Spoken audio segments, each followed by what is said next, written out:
Good morning. Good morning and welcome to First Unitarian Universalist Church of Nashville. My name is Jay Tiefenbrunn. My pronouns are she, her, and it is my honor to serve as your Director of Music Ministries. It's my pleasure to welcome you to our online worship. Our collaborative pianist is Holling Smith-Bourne. If you're watching live, buttons will appear that will bring you to our website. And if you're watching on YouTube or Facebook, you can always visit us at firstuunash.org and click on the With You Worship portal to be connected with all of the information for today's service, including the order of service, joys and concerns, and ways to donate to the work of this church.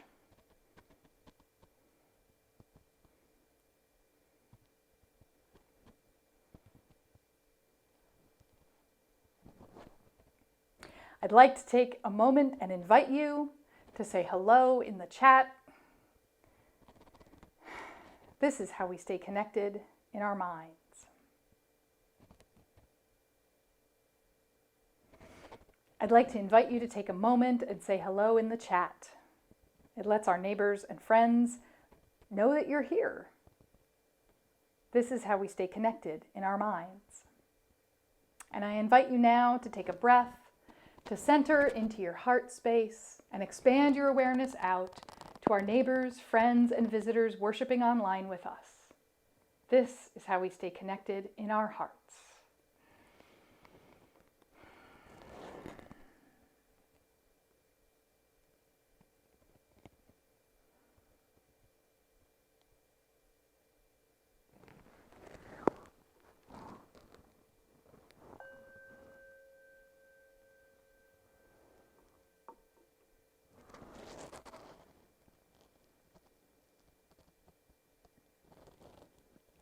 Our opening song this morning is When Our Heart is in a Holy Place. Composer Joyce Poley writes, "This is a song about opening our hearts to more love and understanding, and in the process creating sacred space where we all can grow. I hope you will join in the singing."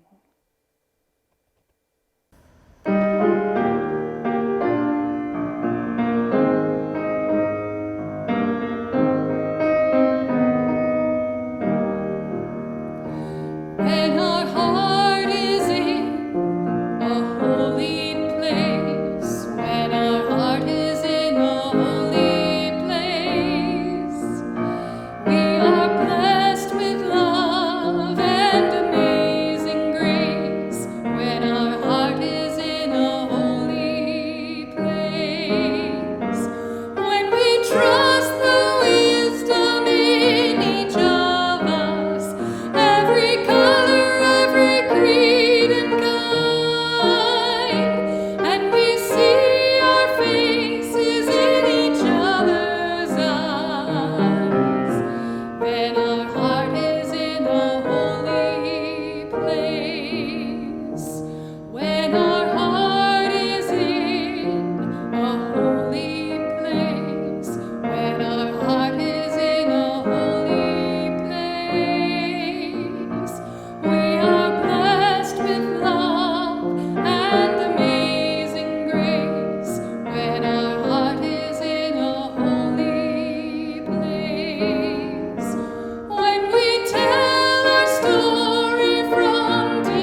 Good morning. My name is Steve Harush.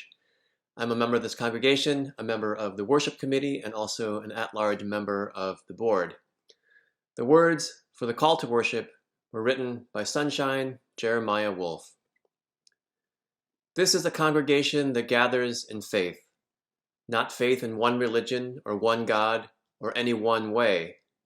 We gather in faith of the power of diversity, the power of love, and the hope of a world transformed by our care.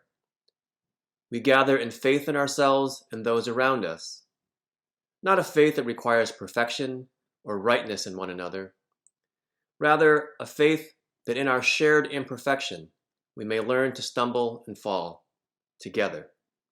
Faith that we will help one another to rise and to try again and again. We are Unitarian Universalists. Good morning. I'm Marguerite Mills, your Director of Lifespan Religious Education, and my pronouns are she, her. This morning's story is about John Lewis, who many of us know as the civil rights activist and member of the House of Representatives, who passed away just a few months ago. Parts of this story, the ones about the chickens, are from the book Preaching to the Chickens by Jabari Asim. Don't strike back or curse back if abused. Don't laugh out loud. Don't hold conversations with floor workers. Don't leave your seat until your leader has given you instruction to do so. Don't block entrances to the stores and aisles. Be friendly and courteous at all times. Sit straight and always face the counter. Report all serious incidents to your leader. Refer all information to your leader in a polite manner. Remember the teachings of Jesus Christ, Mohandas K. Gandhi, and Martin Luther King. Remember love and nonviolence. May God bless each of you.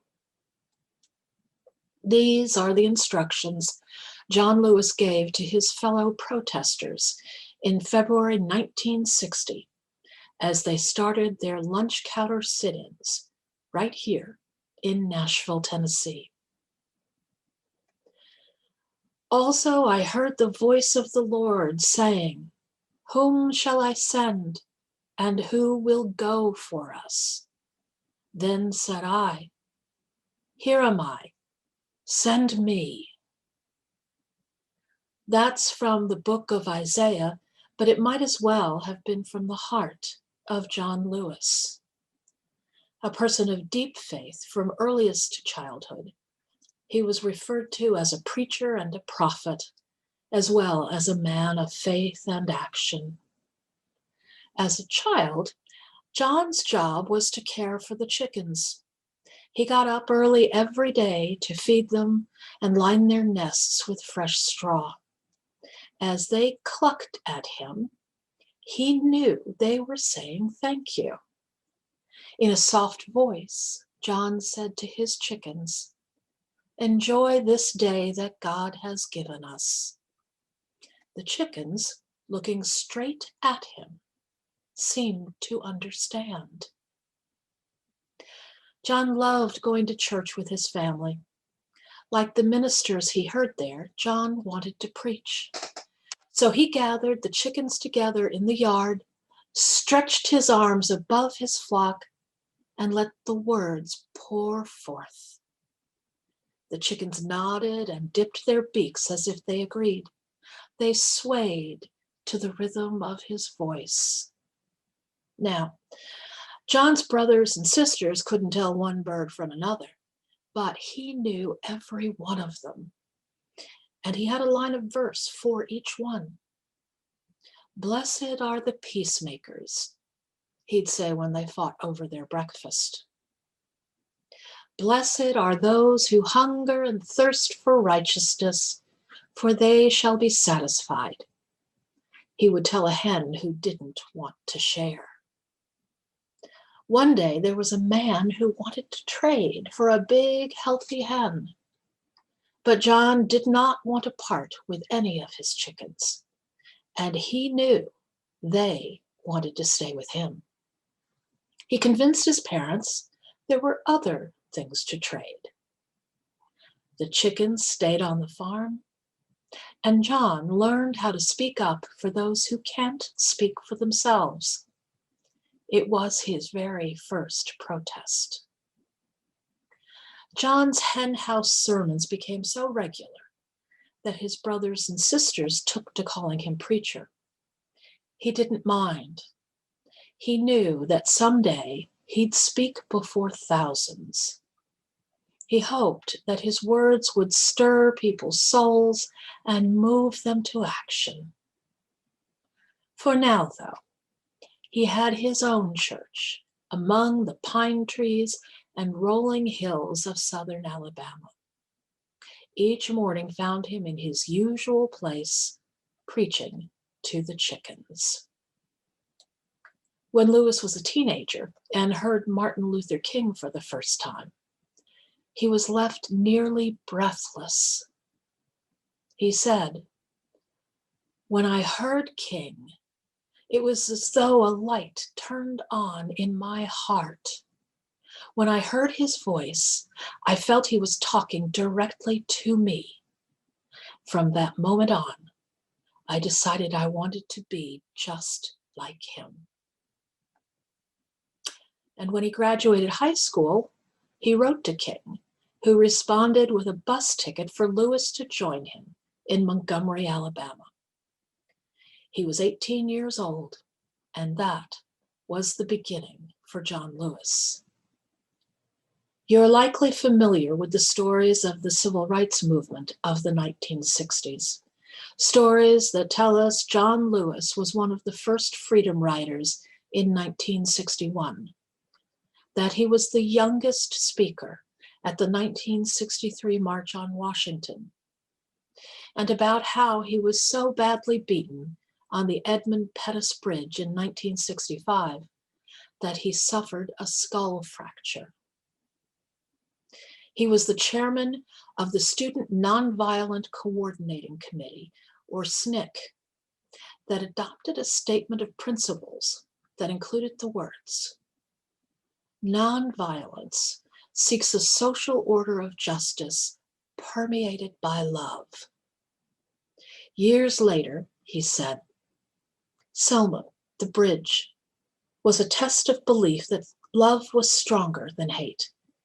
And it is much stronger, so much stronger."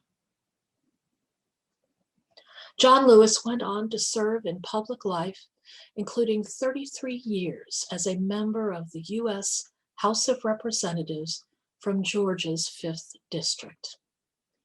He said, "It was another step, a step down a very long road. The results are harder to see, but the work goes on." When people say, and they sometimes do, that things are not better now than they were, I say, come and walk in my shoes. We are a better people now, in spite of everything. In the final analysis, we're good, we're decent. Yes, we still have miles to go, but that's what a journey is. That's what a march is, putting one foot in front of the other. John Lewis never lost his faith or his conviction.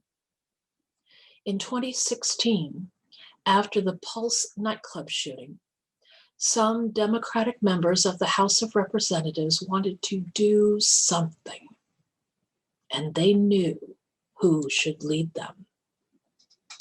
So more than 50 years after his first sit-in, Lewis led a sit-in on the floor of the House to try to force the Republican majority to bring a gun reform bill to a vote. They were not successful, but they did put one foot in front of the other. In his speech that day, John Lewis told us all, we must be headlights, not taillights. And as he has said more than once, we must make good trouble. Former President Barack Obama said, John's tough, but he's kind of a little dude. You would not know that that young man could awaken a nation. And that's an example of the power that we each have. So may it be. So may we be. And so ends this part of the story.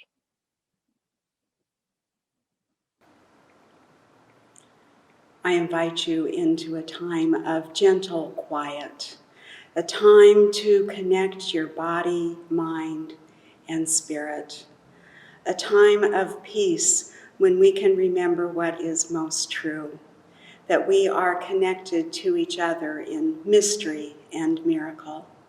Remember what it means to be human, what it means to be alive. Please join me in the spirit of prayer. Spirit of life and Spirit of love, help us to embrace the fullness of our humanity, the places we have failed, and the places of our proudest achievements.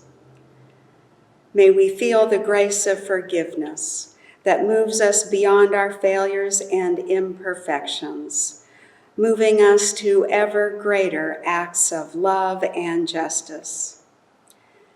May we be reminded of our inherent nature as children of the universe, imbued with the gift of life. May our faith be restored in ourselves, in each other, our faith in humanity, that we may come together as one, knowing we share a common destiny. In the name of all that is holy, we pray. Amen.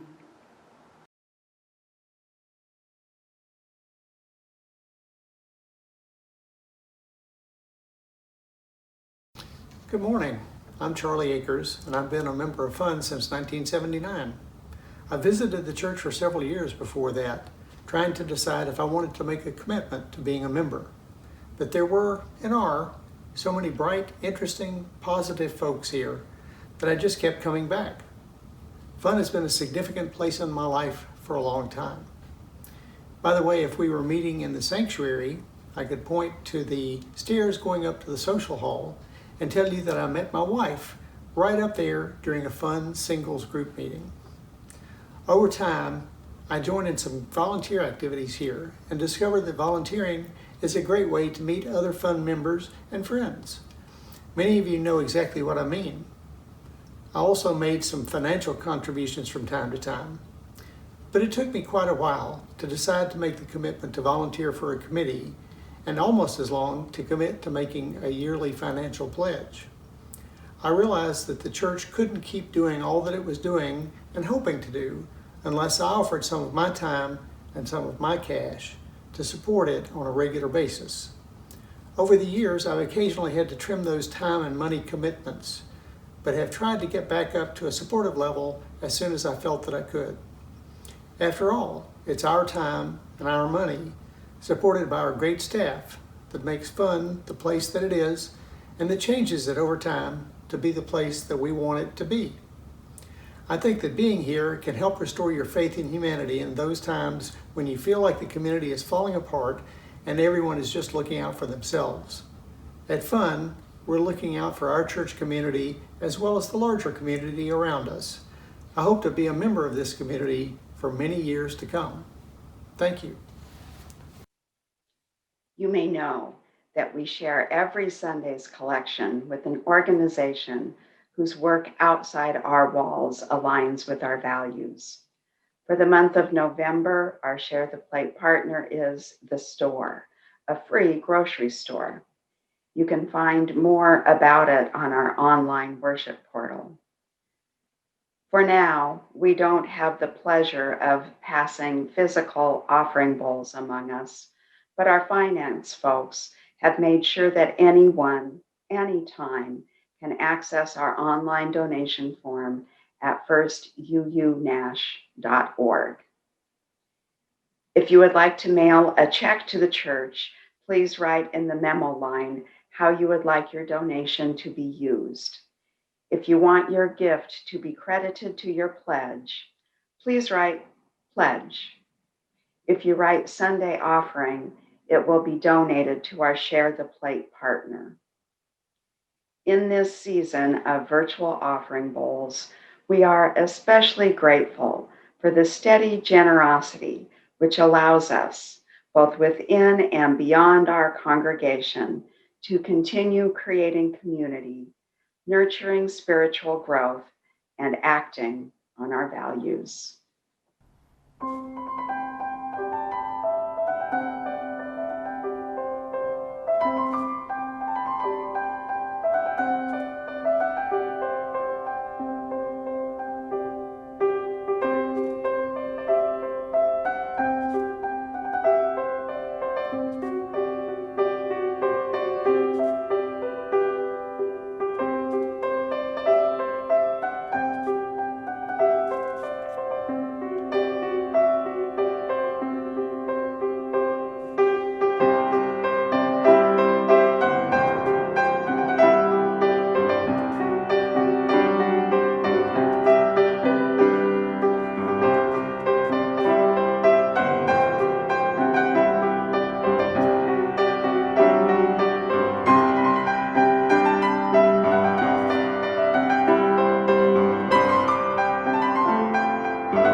In his book, Free Thinking Mystics with Hands, Tom Owen Towle writes, in a Peanuts comic strip, Charlie Brown is eating a peanut butter and jelly sandwich.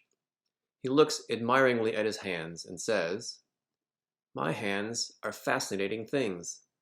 I like my hands. I think I have nice hands. My hands seem to have a lot of character." These are hands that may someday accomplish great things. These are hands that may someday do marvelous works. They may build mighty bridges, or heal the sick, or hit home runs, or write soul-stirring novels. These are hands that may someday change the course of destiny. Lucy looks down at Charlie's hands and says, "They've got jelly on them." Lucy's comment, albeit insensitive, is right on target. Not everything that is faced can be changed, but nothing can be changed until it is faced. Hence, we start by recognizing that our own hands are covered with jelly, and they always will be. But they are all we have. They are who we are. Messy, to be sure, we keep using our hands in acts of justice and kindness that life might be less evil. Faith is the theme we are exploring together during the month of November. The year we have been through thus far, 2020, has tried our faith in ways no one of us could have imagined. The immortal words of Jerry Garcia of the Grateful Dead come to mind. What a long, strange trip it's been. I think it's safe to say that this year we have seen the best and the worst of what humanity has to offer. The quest to understand the human condition has been an existential question throughout human history. Are we inherently good or inherently sinful, even evil? And how did it come to be so? The human impulse is to turn to stories for explanations. One such story is that of Yahweh, God of the Israelites, as found in the book of Genesis. My heart really goes out to Yahweh. He expends a great deal of his energy creating earth and the cosmos. He makes only one request of the humans inhabiting the earth, not to eat the fruit of one particular tree. So what do the humans, Adam and Eve, do? They eat the fruit of that one particular tree. To express his dismay, Yahweh banishes them from the Garden of Eden. Problem solved, right? Not so. The real trouble is just beginning. Cain murders his brother Abel. Cain marries and produces offspring who produce more offspring, and all of them behave badly, so badly that Yahweh was sorry that he had made humankind on the earth, and it grieved him to his heart. So Yahweh decides to try again and sends a flood to blot out what he had created. Problem solved, right? Well, not quite. The humans that survive go on behaving in very human ways. The story goes on from there with tales of every conceivable way in which humans could act out against Yahweh's will, and tales of Yahweh's attempt to manage human free will run rampant. When I entertain the idea of being created in the image of God, it is Yahweh I think of. A well-intentioned God who has difficulty getting things right, yet struggles endlessly to do so. Isn't that what it is to be human? To strive toward ideals of how we should be in the world, only to fall short? The traditional doctrine of original sin derives from the story of Adam and Eve, who by exercising their human free will ate the forbidden fruit and fell from the grace of God, or so the story goes. Traditional Christian theology teaches that this state of sinfulness is inherited by each and every one of us. Prior to the fall from grace, however, a different condition of being human existed, that of original justice or original blessing, or put into Unitarian Universalist terms, the inherent worth and dignity of every person. Our theology has long recognized goodness as being essential to our human nature. Yet, a candid look at our own institutional history, one that, despite our best intentions, is full of missteps and mistakes in our quest for racial justice and multicultural diversity. The ways we have fallen short in living our principles and values tells us that we are also capable of something other than goodness. Call it sin, call it imperfection. There is something within our nature as humans residing alongside our inherent goodness. It's as humans such as Alexander Solzhenitsyn and the Dalai Lama have recognized, the line between good and evil runs through every human heart. While we possess inherent goodness, we also possess the capacity for bad behavior equal to that of those who drove poor old Yahweh to flood the earth.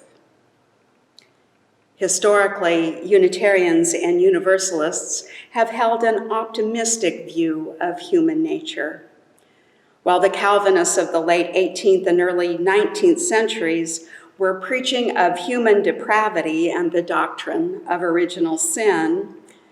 The Universalists were preaching of the ultimate salvation of all souls. At the same time, Unitarian theology was evolving to see a spark of the divine residing in each human soul.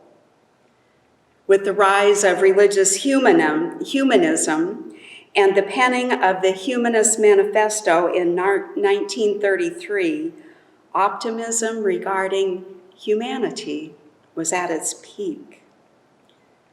Of the 34 signers of the manifesto, 15 were Unitarians or Universalists. The document held forth a positive view of humankind and hope for human progress for the future, such that would result in a more fair and just world.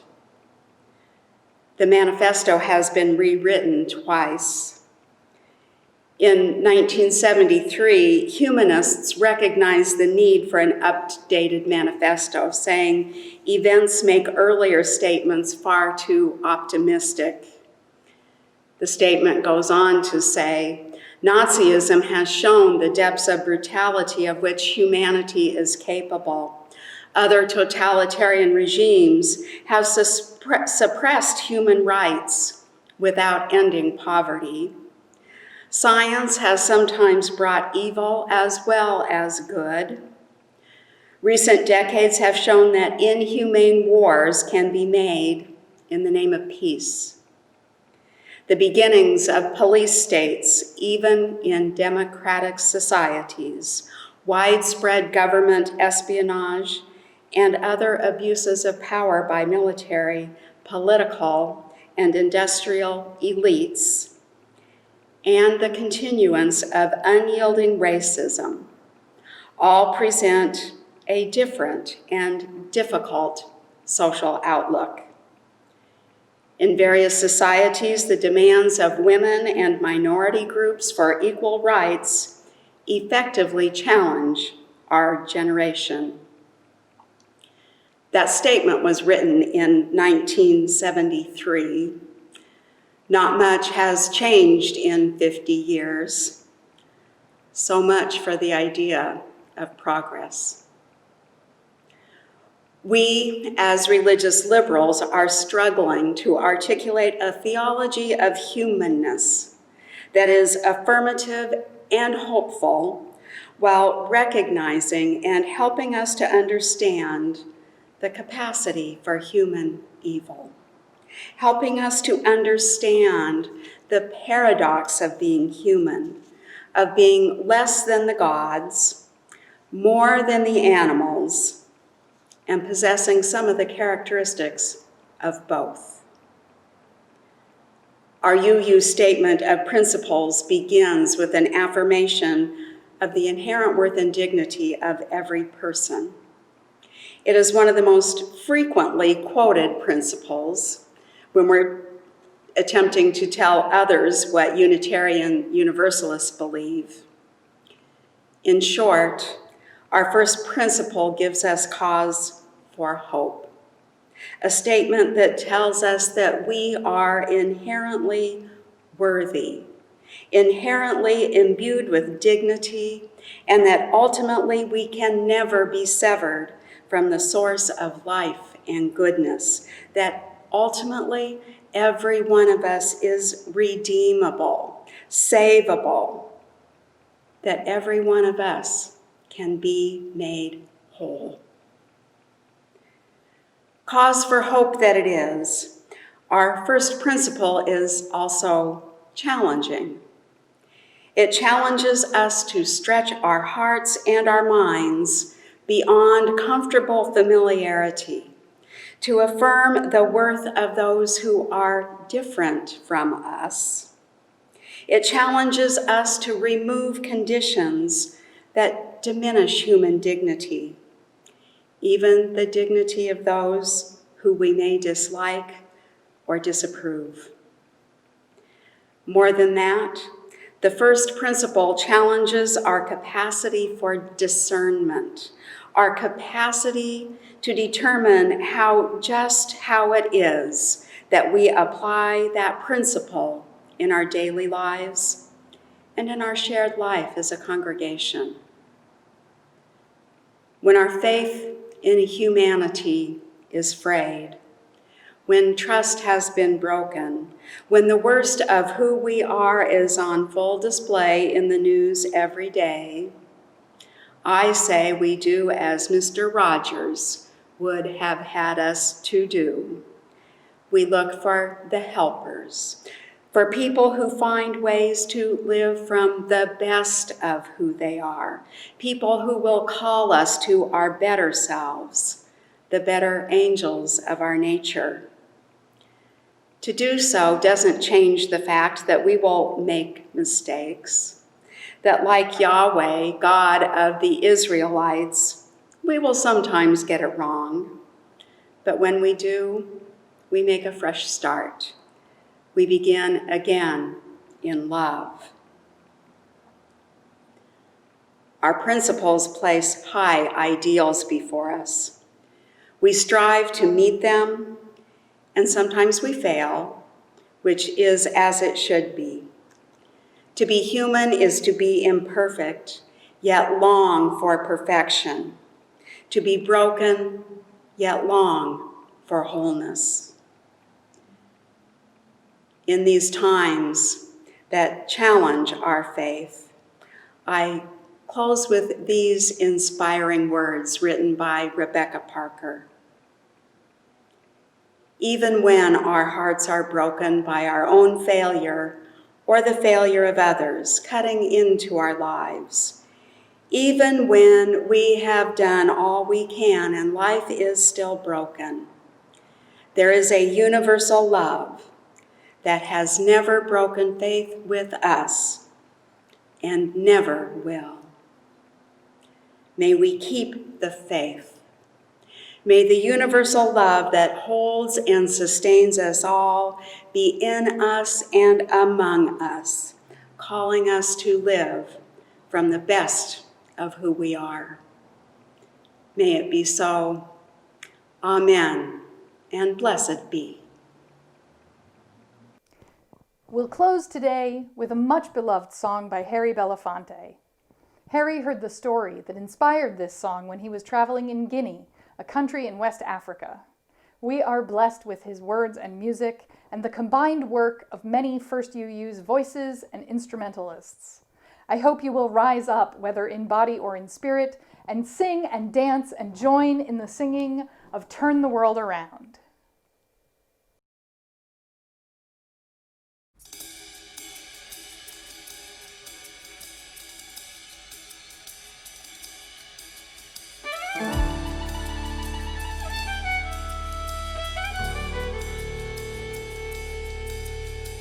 We come from the fire, living in the fire, go back to the fire, turn the world around.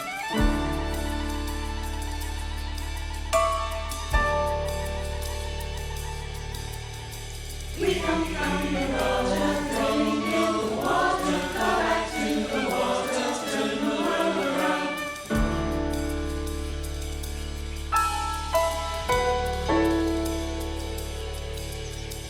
We come from the mountain, living on the mountain, go back to the mountain, turn the world around.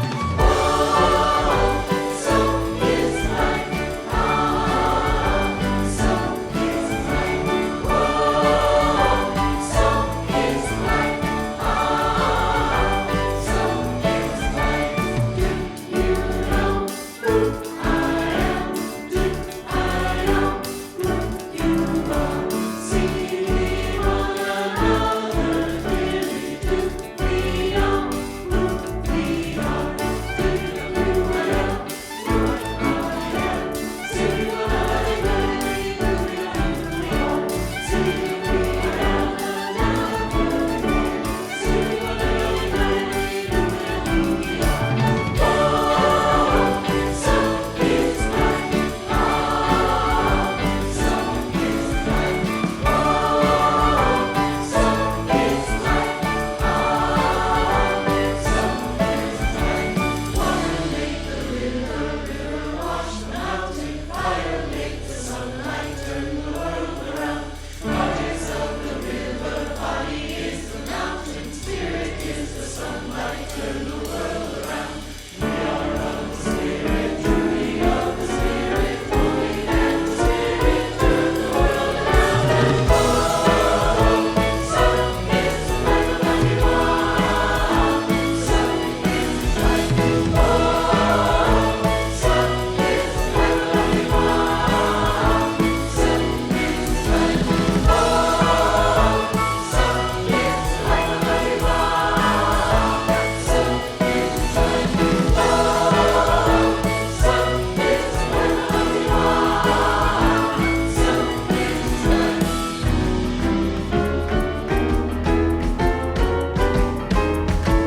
So is life.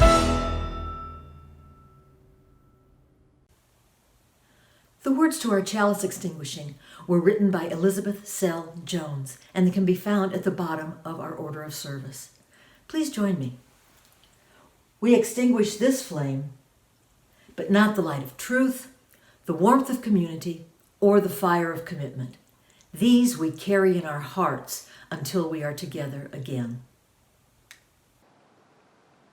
The words for our benediction were written by Barbara Peskin. Because of those who came before, we are. In spite of their failings, we believe.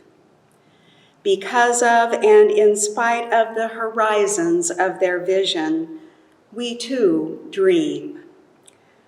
Let us go, remembering to praise, to live in the moment, to love mightily, to bow to the mystery. This service has ended.